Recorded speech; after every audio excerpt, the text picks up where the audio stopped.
Say welcome to Harrison Epright. This is his second time here in a year. He came here to talk about East Austin history and everything related to it, the community, in East Austin and Austin history in general. He's an expert on those things. And we liked it so much, we asked him to come back and just talk about whatever he felt led to talk so about. glad to be back. I'm so glad to be back. Thank you.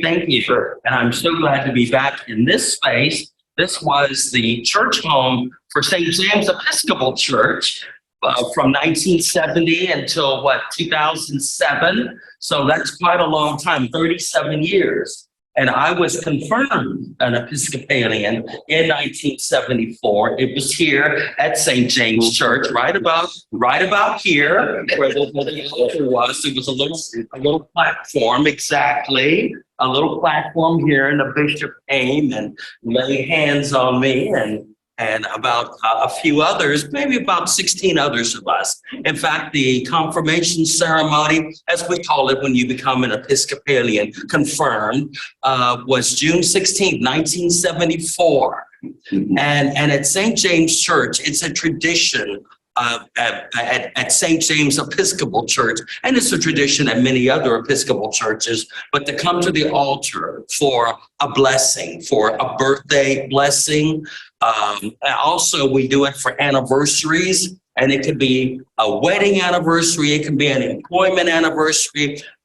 In my case, I'm not married, I've never been married, so I come up to the altar for my blessing on the anniversary of my confirmation, and June 16th, 2023 will be my 49th anniversary as an Episcopalian. And then it's so interesting, I grew up around the corner from this church. I grew up on Greenwood Avenue, 1607 Greenwood Avenue, where the family moved in 1961 from the Booker T. Washington housing projects over on Thompson Street. The old Booker T. Washington projects, not the current projects, which were built in 1982 after a fire destroyed the old complexes. And in fact, also too, they were condemned as well, even before the fire destroyed them. So tore them down, rebuilt the Booker T. Washington Terrace, as it's called now. And those were built about 1982. Well, I lived in the ones prior to that, built in 1953. One of the first public housing projects here in Austin, actually, but not the first one in Austin. The first public housing project in Austin, in fact, in the United States, was Rosewood, the Rosewood Terrace apartments, built 1939. They were concrete, and they had flat roofs. That's what the Booker T. Washington projects looked like. And something else about the Rosewood projects, I don't know how many of you know that. I did say that they were the first public housing projects built in the United States in 1939, in part at the behest of a young congressman who represented not only Austin, but all of the Hill Country and most of Central Texas in Congress when he was first elected in a special election in 1937, Lyndon Baines Johnson. Whatever happened to that guy anyway? Never became of Lyndon Johnson. Well, Lyndon Johnson was an ardent New Dealer. In fact, Franklin Roosevelt took note of him when he swung through Texas in 1939. He took note of Lyndon Johnson, and Johnson was an ardent New Deal supporter. And something else too. Now, when Johnson ran for Congress in 1937, it was a special election because the previous congressman, and I don't remember the man's name at the moment. You all can Google that. The previous congressman died while in office, and so a special election was called. And in the special election, Johnson ran for the seat. And in the special election, it was unique too, not only because Lyndon Johnson ran and won in the special election, but in this special election, he also reached out to Black voters. Now, there was an interesting thing in Texas in the 1930s. Actually, it started in the 1920s. The Democratic primary in the 1920s, the state Democratic committee voted that the primary would be open only to white voters. And in the 1920s, if you won the Democratic primary in the spring, well, then the election that fall was in most cases pro forma.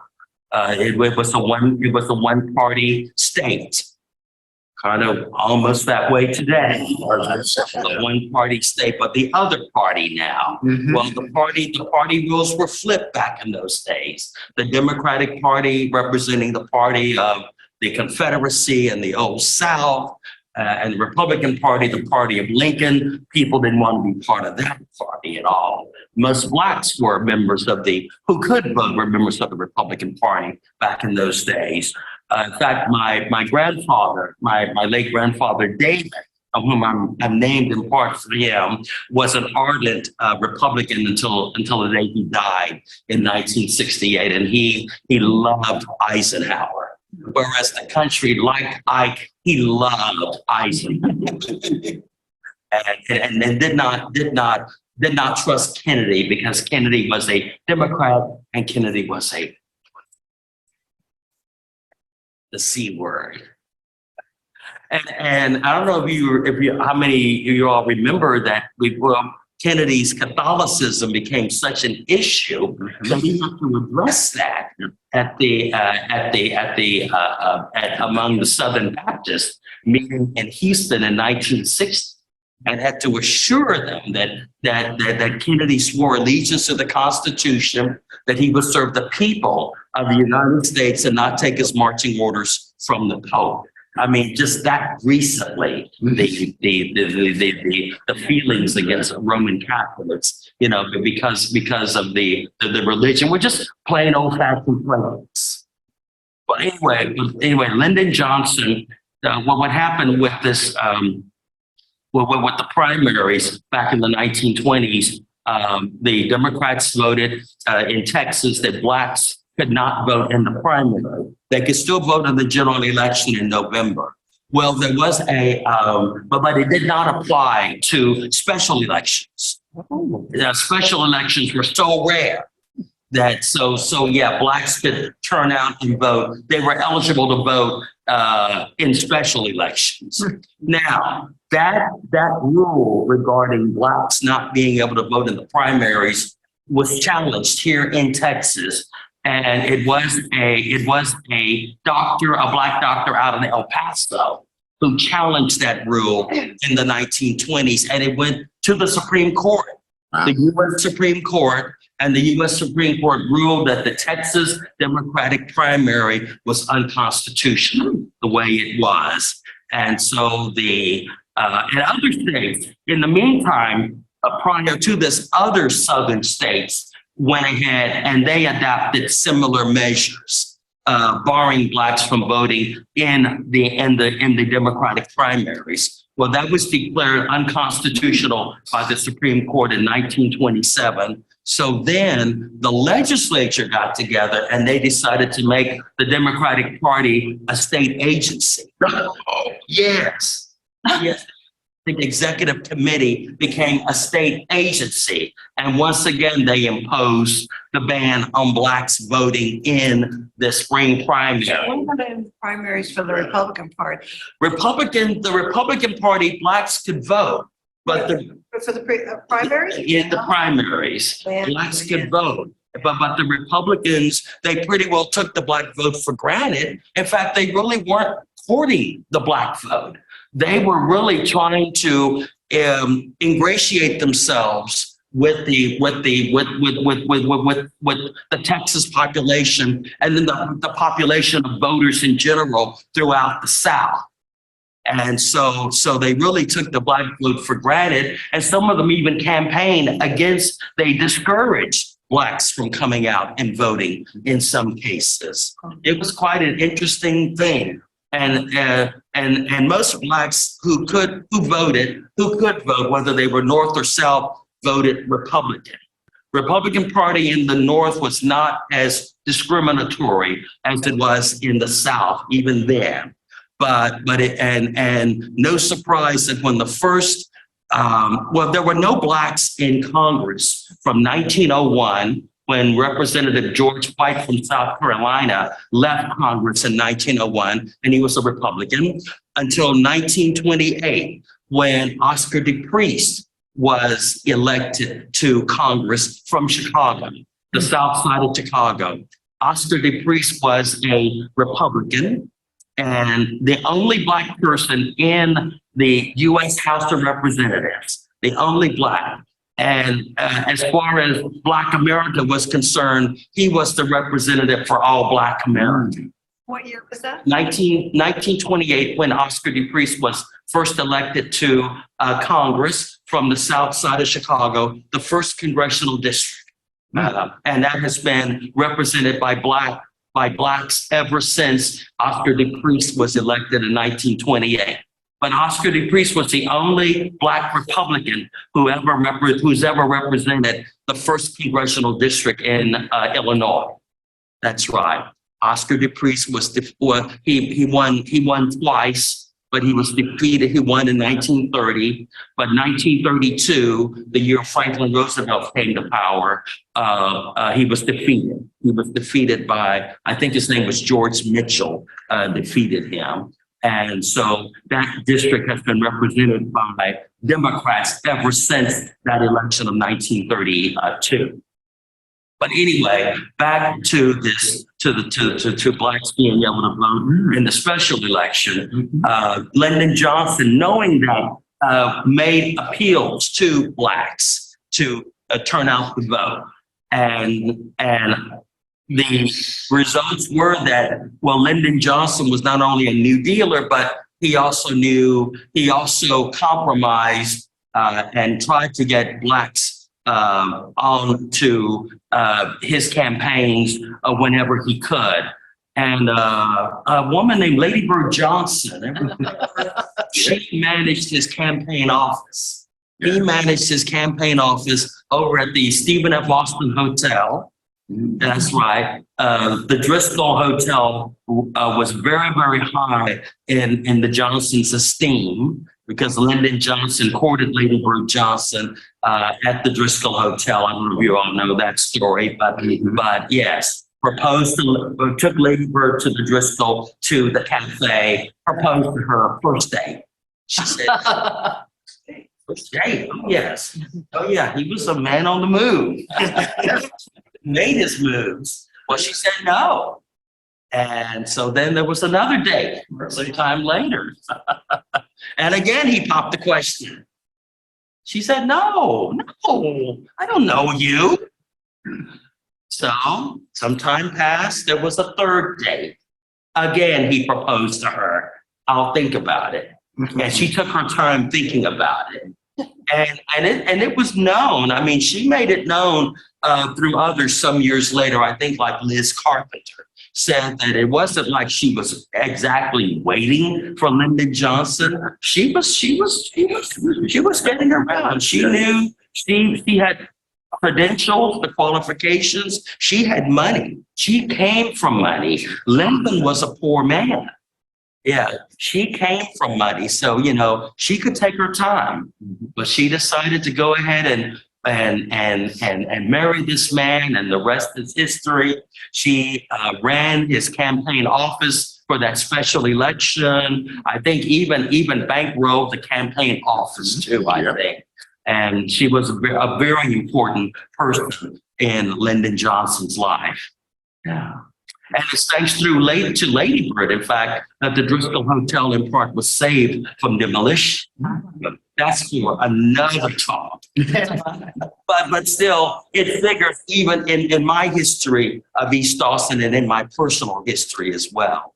So the Rosewood Courts, the first public housing project in the United States, and also the Booker T. Washington projects were modeled after those projects, and that's where my family lived from 1956 until they moved to 1607 Greenwood in 1961, just around the corner from us.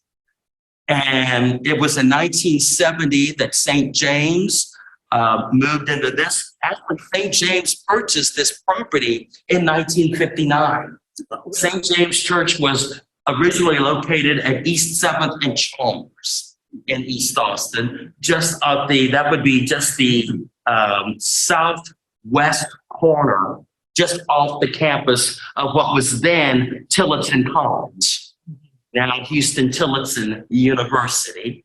Well, prior to the merger of the creation of Houston Tillotson College, then University, Houston Tillotson were two separate schools. One was named Samuel Houston, Huston, named for a white farmer in Marengo, Iowa, who donated so much money to ensure that the school would continue. Because Samuel Houston's genesis goes back to the 1870s, the Methodists. 1870s. Samuel Houston was established 1875. And then Tillotson College was chartered 1877 and opened its doors 1881. And Samuel Houston College was located, at the corner of now East 12th and the frontage road of I-35. Which back in the day, before the interstate highway system, that frontage road was known as East Avenue. That was East Avenue. And there used to be this wide boulevard and families between what is now the east side of the frontage road of I-35 and the west side of the frontage road of I-35. There used to be those were two separate streets. The east side was East Avenue. I don't know what the west, not West Avenue, because there was already a West Avenue, and you all know where West Avenue is. Just to the west of Rio Grande, behind now the campus of ACC, formerly the campus of Stephen F. Austin High School, which, by the way, I graduated from Stephen F. Austin High School. Anyway, though, there was this wide, back in the day before the interstate highway system, you had Samuel Houston College at East Avenue and East 12th Street. And then you had this wide parkland, really, like a boulevard. And families used to come out and they used to go to that, I guess we'll call it a median, and they would picnic. And the pictures of that area are really quite lovely of that wide stretch of land. Look at it. Yes, it's not so lovely today. Well, the campus of Samuel Houston was located there, and the buildings on that campus were built by an architect who is, let's say, a lot of people have forgotten about today. And unfortunately, most of his buildings are no longer standing. His name was John Andrew Wartha. He was from Wales, John Andrew Wartha, and he built quite a few residences and public buildings here in Austin, Texas, including the buildings of the old Samuel Houston campus, as well as the old St. John's Colored Orphanage, which existed out where Highland Mall, what was Highland Mall used to be. There was a St. John's Colored Orphanage. He also designed the first major building on the campus of Tillotson. That was the first campus of Tillotson. He designed a building on that campus. And it was that building, it was I think a 3-story building, a large building that served as their first building, their main building. It was called Allen Hall. And some people say that it was because of that particular building that Colonel Jesse Lincoln Driscoll took note of that architectural design of that building. And he wanted something similar to that for the Driscoll Hotel. That's right. Allen Hall was built in 1883. And actually, I said Andrew Walker designed that. Actually, I'm sorry, Jasper Preston, I think, designed that building, Allen Hall. So excuse me, Jasper Preston for Allen Hall. And Jasper Preston went on to design the Driscoll Hotel. 1884, Colonel Jesse Lincoln Driscoll purchased that entire square block for the princely sum of $7,500. What was already existing, there were some buildings on that site from the 1850s. No one seems to, there were nothing very significant, but already people were complaining about the loss of Old Boston. As we know, it was disappearing. Where have we heard that story before? So he tore down the buildings there and hired Jasper Preston to design a hotel. The Driscoll Hotel was designed and built and furnished at the cost of $400,000. A lot of money, between 1884 and its opening in 1886. And that was designed by Jasper Preston. And some say that it was because of what Preston had done with Allen Hall that Driscoll decided to hire him to design the Driscoll Hotel, which is in Richardsonian Romanesque style. Now, back when the colleges were two separate colleges, Samuel Houston one and Tillotson the other. Samuel Houston had a Methodist affiliation, and Tillotson was affiliated with the Congregational Church, now the United Church of Christ. And when the schools merged in 1952, they maintained that affiliation. The union of two small Black colleges of different denominations, and they have that dual affiliation today. Today, the Congregational Church is now the United Church of Christ, and the Methodist Church, in this case, the Methodist Episcopal Church, now the United Methodist Church. That's right. These two great schools over in East Austin were already there prior to the 1928 master plan, which was the 1928 master plan, which, by the way, was the city's very first master plan, the 1928, which called for the things that master plans call for today, improved infrastructure, but it also called, more schools, more street lighting, things like that, parks, but it also called for the creation of a Negro district. And that would be the way that Austin would get around to officially segregating the races through this Negro district. And it was also a way that they could officially segregate while keeping within the guidelines of the U.S. Supreme Court, which, believe it or not, U.S. Supreme Court in 1917 ruled that Louisville's segregation program was unconstitutional. Yes, a lot of people don't know about these earlier decisions and how states got around these rulings and were able to segregate in a way that would not meet the ire of the Supreme Court. And the court was not, this was not the Warren Court. This was not these courts were not noted as liberal courts at all.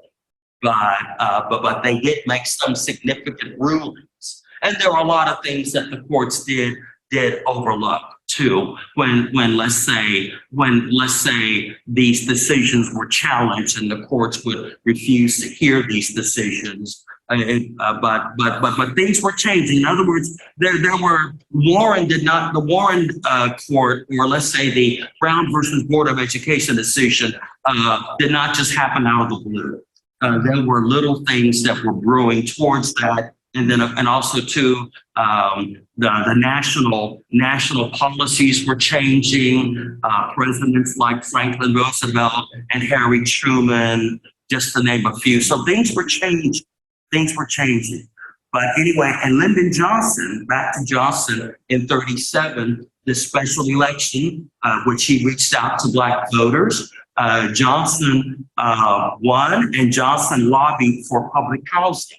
And if Johnson had had his way, so the first public housing project was built here in Austin, Rosewood.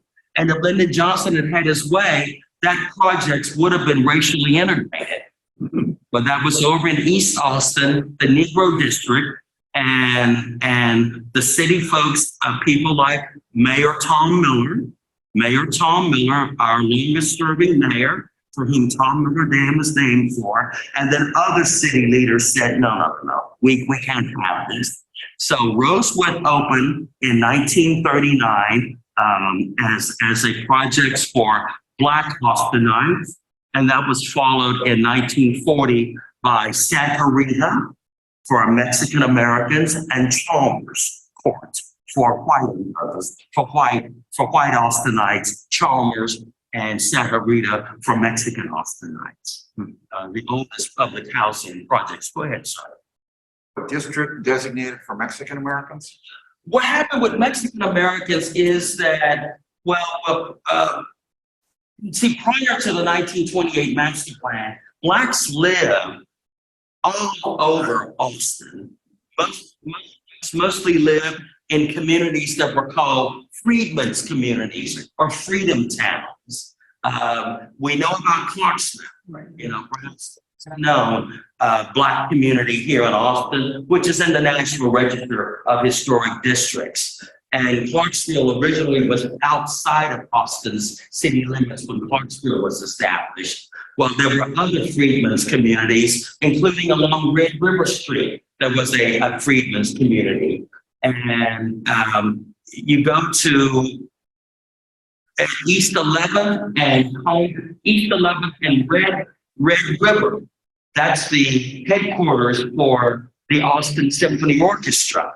Well, that house, that structure, unique triangular structure, that was the home of a freed Black person who once served in the Texas legislature during Reconstruction, Jeremiah Hamilton.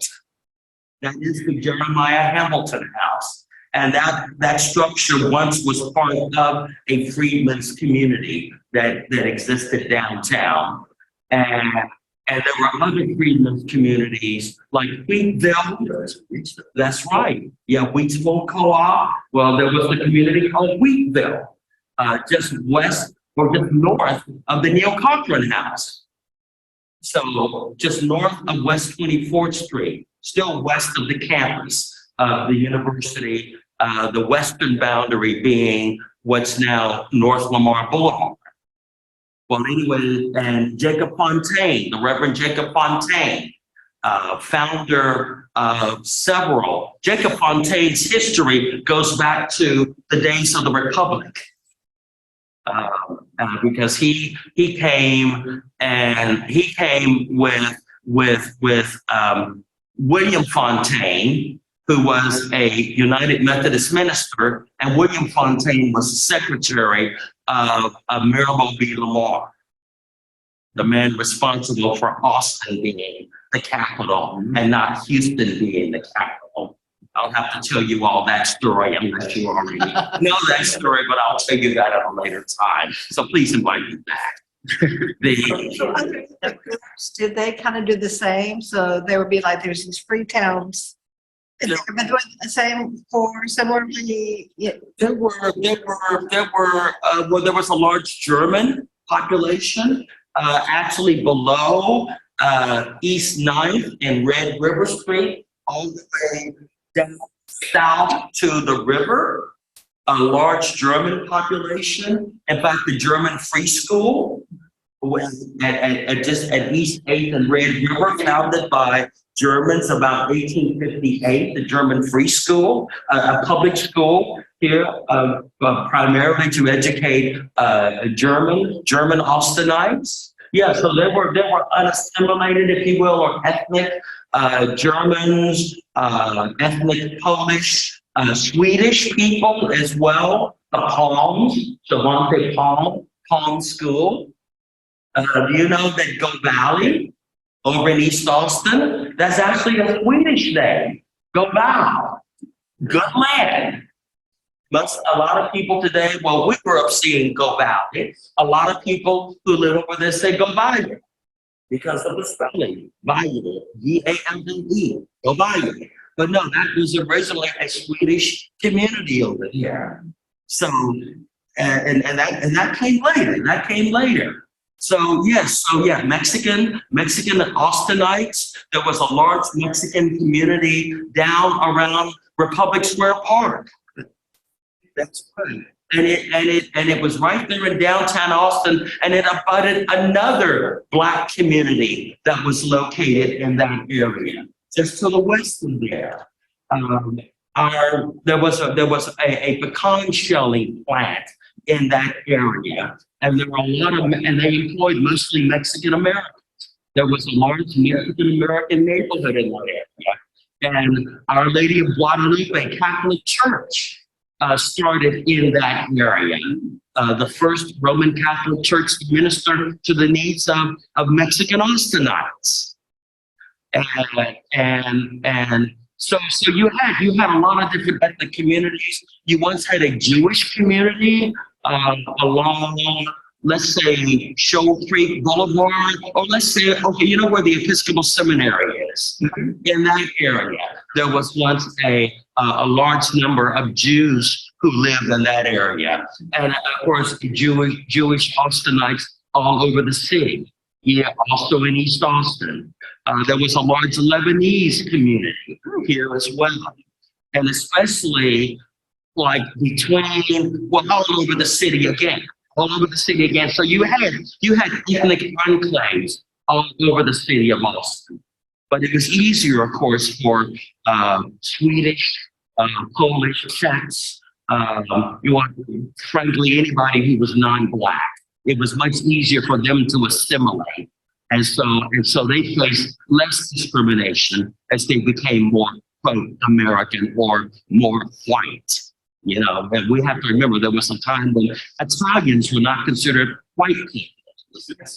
Mm-hmm. Go ahead. Was this kind of ethnic diversity typical in towns of this size all over Texas, or was it peculiar to Austin? It was probably particular to towns. This size. No, actually, I'll say this. I think you had it all over the state of Texas. All over the state of Texas. Because after all, you know, you still have little evidences of Czech communities in Central Texas, Polish communities in Central Texas, German communities in Central Texas. So you still have evidence of that. Mexican communities, separate Mexican communities, especially down in South Texas, but also you had that here too. And Black communities, you know, there were freedmen's communities all over Texas and all over the South. There were at least maybe 300 freedmen's communities or Black communities, in Texas, probably more than that. But in the Austin area, at least 20. When you get out of Austin into the surrounding counties, dozens more than that.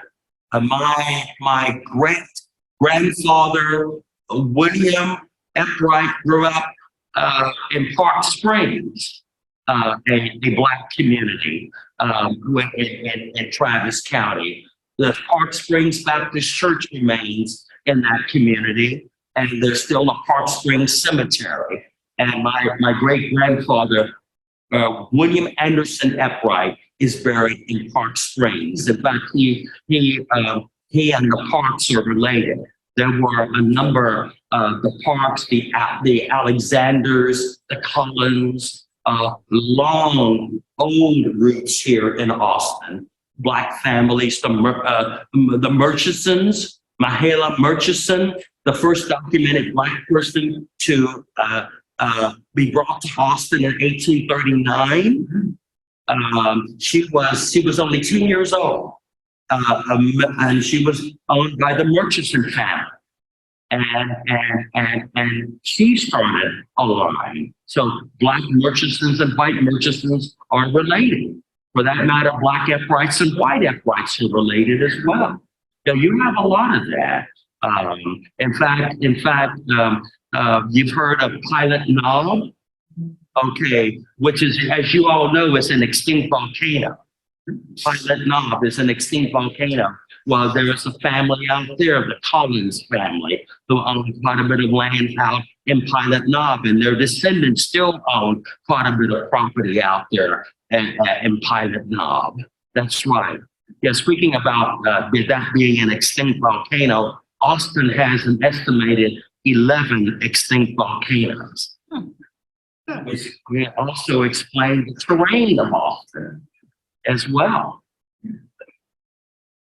But just and all of this also plays in my growing up here in Austin, my history of Austin as well. Well, the family moved to the projects, the Booker T. Washington projects in '56 and stayed there until they moved around the corner to Greenwood in 1961, which was actually outside the original boundaries of the Negro District.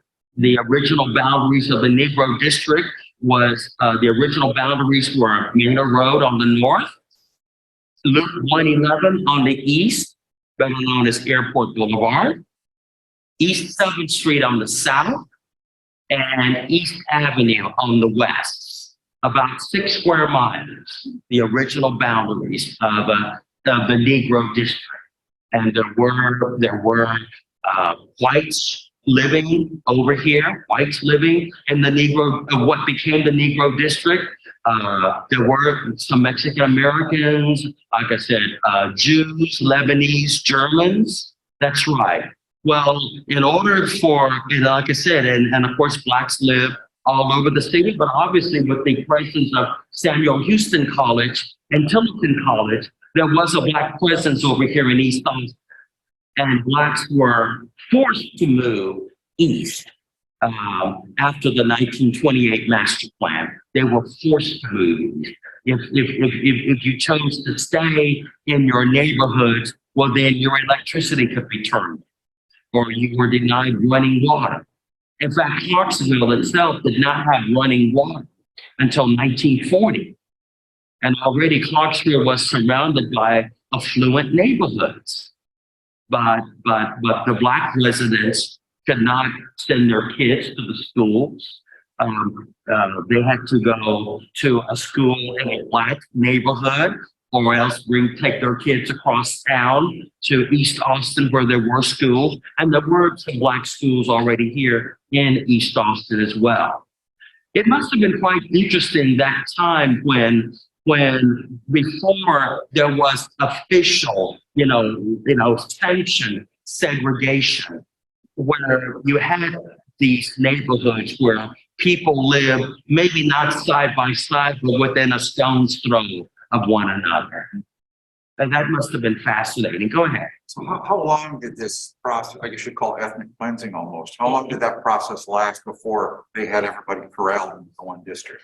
Well, okay, Hyde Park, in 1890, Hyde Park touted as our first suburban community, our first suburban neighborhood, where you could go to get away from the hustle and bustle and the grime of downtown Austin. Now, we had maybe 20,000 people and the grime of downtown Austin. Hyde Park was where you would go if you wanted to lead a leisure life, to show that you had made it, you had achieved status.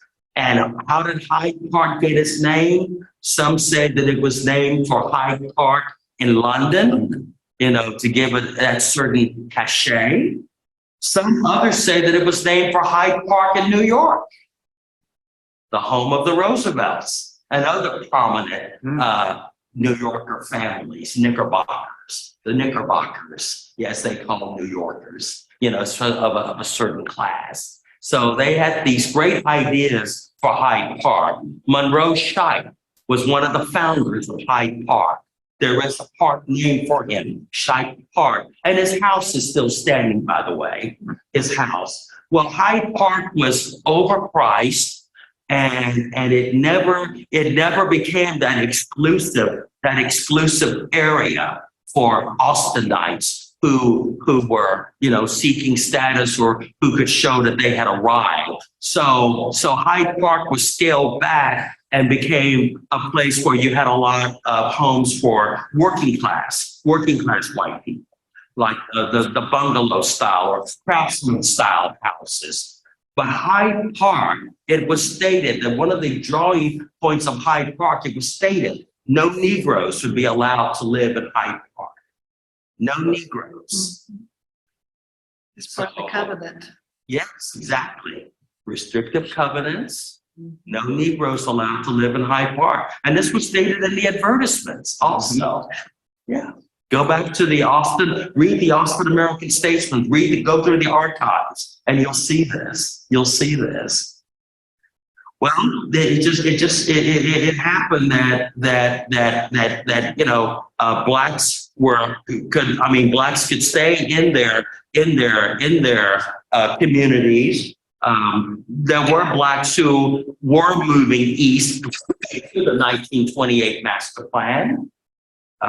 San Bernard Street, which is where Wesley United Methodist Church is located. San Bernard, which is in the National Register of Historic Buildings. So I think San Bernard is trying to get into the National Register of Historic Districts. I'm running out of time. It's almost 11 o'clock. I see that now. I talk way too much. But anyway, though, blacks started San Bernard. Huh? Well, I have to come back again. Oh, I want to come back. Yes, I want to come back. Make this a soap opera. Yes. Yeah, already given us some cliffhangers, Yeah, I should. Well, San Bernard was established 1874, and that was a predominantly German community located in East Austin, a predominantly German community. And blacks started moving on to San Bernard in 1912, as early as 1912. And then after the 1928 master plan, then San Bernard was predominantly black by the early 1930s. And there was still a white family who lived on San Bernard as late as 1966, though the street was all black by the 1960s. Yeah, go ahead. I want to take you back to Lyndon Johnson's first election for a second. Is that the one where supposedly the ballot boxes arrived after the fact? That was the 1948 election when Johnson was first elected to the Senate. Gotcha. Okay. Yeah. Because I'm curious, because if that was, if the one you were describing where black people were allowed to vote in the primary, if that was the same one, it would make it even more rich. The old 19, yeah. That box 13. Right. From, I think, Duval County, George Parr. The Duke of Duval County. And so, those extra ballots that came in, and Lyndon Johnson won his Senate seat in 1948 by 100 votes. And so, or at least 100 votes from Duval County, let's say that. I mean, he won by a larger margin than that, but there were 100 extra votes from Duval County. That's how we'll say that. So he was called Landslide Lyndon as a result. That's the same election which sent Harry Truman to the White House. He was duly elected president, 32nd president, I think so, in 1948, after serving as president for about 3 years with the death of Franklin Roosevelt. Yeah. I think one of the contextualizing things, as I remember this era, is that the Democratic Party was really two parties. There was liberal Democrats and conservative Democrats. The Republicans were insignificant. So those primaries were as important or more important than the general elections before the big shift. Yes.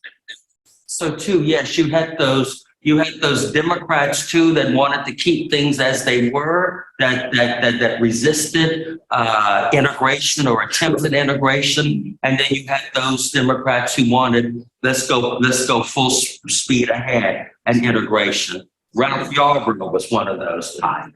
Because of being barred from voting in the primary was huge. Yes. Yeah. Like I said, the elections the November elections, it was really, if you won the spring primary, That was it. well, then the November election was just basically pro forma. You know, it was just, you know, you turned out the vote anyway, you know, but yeah. Still that way in Philadelphia and Providence, Rhode Island, Mhm. a lot of cities, the Democrats, that's it. Once you win the primary, you're elected. Mhm. Yeah, it's remarkable. It's remarkable. I will be so happy someday when we have full voting in this country. We actually have, you know, a real true enforcement of the 14th Amendment. Yeah, that would be great. I hope we see that. I think we will see that day. I think so. I think that with what is going on today, especially in so many legislatures today, you know, I mean, they're doing this stuff out in the open. They're not making any, no more closed door stuff. It's what they're doing straight out in the open. And then people see this and folks are this, you know, there may not be that sense of community, you know, social community as there should be. But, you know, one thing about the internet, people, there is a community of some sort. People are watching what's going on. And the folks that are for oppressing people, I mean, what they're doing it out in the open, they're doing it over the internet also. And so you see opposition to this. And I think that's a very positive thing. I think that's very positive. Yeah, I had a coffee with a friend of mine in the complex who is he's a transvestite, and we had coffee, and I thought about what went on in North Carolina, what's going on in Idaho, you know, and right here in good old Texas. Yeah, You're in the capital. yeah, exactly, right here in the capital. Yeah. So yeah, it's out in the open. Yeah, people are fighting it. Go ahead. I'm sorry. I just wanted to thank you for being with us. We're going to transition into worship, but I think everybody can agree it would be lovely to have installment number 3. Sometime. To 100. Yeah. Hey, thank you so much. Thank you so much. Tours of downtown. Yes. So tours of downtown, and doing tours through the group called 6 Square, Austin's Black Cultural District, taking in those 6 square miles of the original Negro district. So I'm doing those tours as well. You can contact 6 Square directly for an East Austin tour, 6square.org. If you'd like I have my cards on me here. Yeah, leave some. Yes. Contact me about a walking tour in downtown or about a customized tour. And as you all can see, I'm a very, very shy person. And so, you know. Thank you so much. We appreciate it. Yeah, just one. Thank you. Have you written all this stuff down? I have not written this stuff down, but I'll tell you something that I have done. A man named Jason Weems. Oh, y'all are together? Okay. A man named Jason Weems has written a book entitled A History Lover's Guide of Austin, and he asked me to write the introduction. So I wrote the introduction to the book. And there's also a book on the Driscoll Hotel called The Grand Dame of Austin. I wrote the introduction for that as well.